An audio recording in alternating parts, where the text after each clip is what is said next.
Ask the Expert is brought to you by Auger Hollingsworth Accident and Injury Lawyers. All right, it is Ask the Expert with Brenda Hollingsworth from Auger Hollingsworth. We want to remind you that Ask the Expert is for information purposes only. If you have any questions about personal injury law, send them our way, ottawa.morning@ctv.ca, or call in live during the segment, 613-789-6559, extension 2803. Good morning, Brenda. How are you? Good morning. It's been a while. It has. I love it. We're talking about a specific situation where I hadn't thought about this, but this is an angle that actually needs answering. How about this? I was a passenger in a car driven by my friend who was a designated driver. I had a few drinks myself, so I didn't notice he was not in a good condition to drive. Right. Shortly after we left the bar, we were in a head-on collision. My pelvis is broken. What are my options? Yeah, so that is a surprisingly common situation where somebody who is impaired unknowingly gets in the car with someone else who is also impaired. When you're impaired, sometimes it's hard to judge if the person who's supposed to be your driver has been drinking or not, especially if you haven't been together all night. Right. So it happens a lot.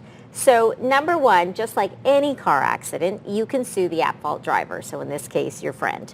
But there may be other options. In this situation, if the driver and you were at a bar and the bar served the driver and served you so that you were both impaired, the bar itself can also bear some responsibility. So in these cases, we typically will sue the at-fault driver and the bar. Okay.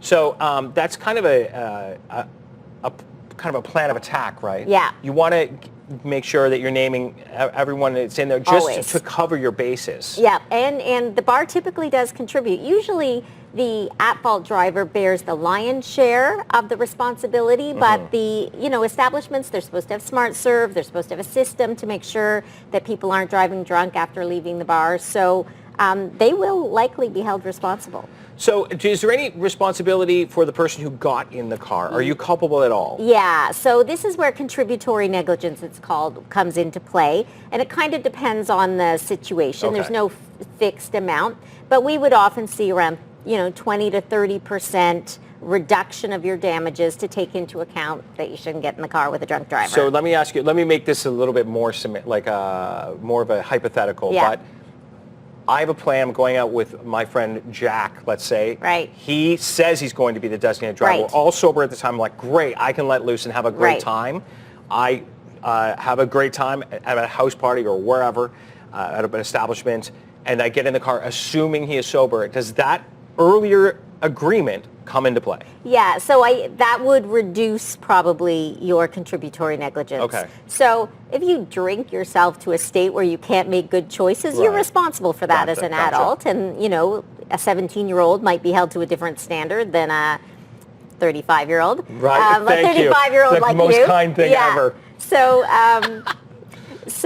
that all of those personal characteristics will come into play. Well, you bring up the teenager. I wonder about the G2 license and how that plays. Yeah, so if you have a G2 license, you're actually not allowed to have any alcohol in your system. Forget about being impaired.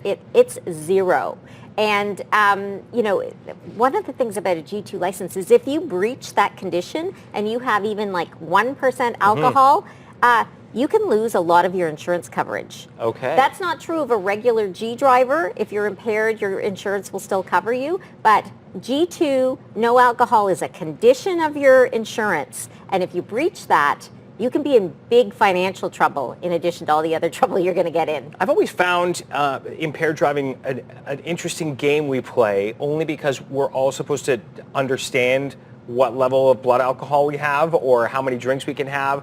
I always thought the zero was the easiest way to go. It really is, and especially in a place like Ottawa where we've got Ubers, we've got taxis, we've got the LRT, like there is just no excuse. Okay, coming up, we're going to talk a little bit more about some of the accident benefits we could end up seeing, some of the results of this situation. Again, if you want to know something about being injured or anything else about someone's rental property, that's just ahead as well. Send us questions to ottawa.morning@ctv.ca. Ask the Expert is brought to you by Auger Hollingsworth Accident and Injury Lawyers. It is Ask the Expert with Brenda Hollingsworth, and we want to let you know how to get a hold of me. Info at ahinjurylaw.com is the email. ahinjurylaw.com is the website as well, so that makes it easy. 613-233-4529, or you can find them on Woodruff Avenue and O'Connor Street as well. A couple of locations there. We talked about the drunk driving situation, Brenda. Now let's talk about a different scenario that has been sent in to us. My friend had us over for a barbecue, it says. We were at his house. It's a rental, so that's key. Keep that one in mind. We were on his back deck, and the railing collapsed. I fell about 8 feet and broke my collarbone and injured my hip.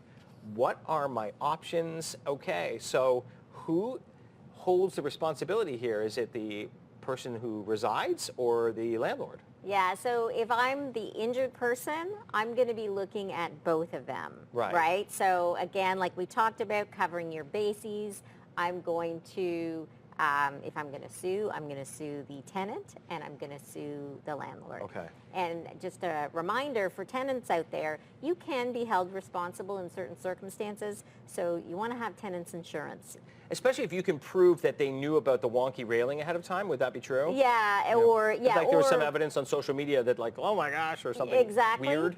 Or, Okay. you know, depending on the terms of your lease, like if you agree to look after certain things and in return you get a reduction in rent for doing certain maintenance things. Okay. Like that happens a lot with snow removal too. Got you. And it's very common in leases in Ontario, so you want to make sure you take your responsibilities seriously. If there's something wrong with the property, tell the landlord, mark it off. Don't have people over for a barbecue if your deck is not solid. But yeah, I'd be pursuing both. Okay. Yeah. So fall off, she or he broke the collarbone, injured hip, now missing work, let's say. I'm just giving you a scenario. Yep. What are Okay. we looking at compensation-wise, potentially? Yeah, so pain and suffering in Ontario, we were talking about this off camera, is capped. So the most you ever get for pain and suffering in Ontario comes in right now around 425, 430. It's indexed to inflation. So 1,000, that is? Yeah, Okay, that's gotcha. right. Yeah. I get used to talking in thousands. Right. But that's somebody who has a serious spinal cord injury or a traumatic brain injury. And so, something like these kinds of serious fractures, but maybe not life-altering, you're probably in the $175,000 to $200,000 range. But then things like loss of income, or maybe you can go back to work, but you can't do the kind of work you did before. Right. So that can really add up, especially for young people. We will often get $1 million settlements, and people will say, "Well, I thought you could only get $400,000." Well, for pain and suffering, yes, but loss of income really adds up depending on your age and your profession. And care costs. If I'm in a physical job, a job that requires Yes. physicality, That's right. I don't know. I don't know why this scenario just came in my head, but I run a gym. Yes.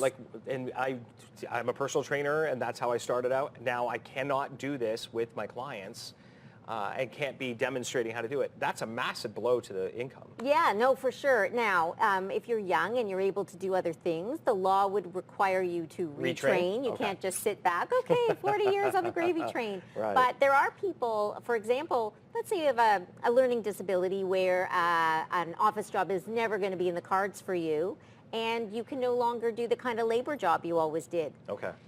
That is a huge loss of income. So construction workers, hairdressers, PSWs, even nurses, people who do physical jobs where retraining is not really viable, those can be very, very big claims. I wondered about this in Canada and Ontario specifically, if psychological effects from any kind of accident would bear any kind of, would be, what's the word I'm looking for? Like compensable? Yeah. Like compensated? Yeah. Yeah. No, like Okay. we, people who suffer psychological injuries get compensation just like people who suffer, like if you have PTSD and you can't work because of your PTSD, you'll get compensation for the pain and suffering of post-traumatic stress and for the fact that you can't work. So really, Ontario law has come a long way, and we treat psychological injuries as serious. I got to be honest, it's funny because people will talk about these things in circles, and it's like, I don't know if you could sue for that. Could you sue it?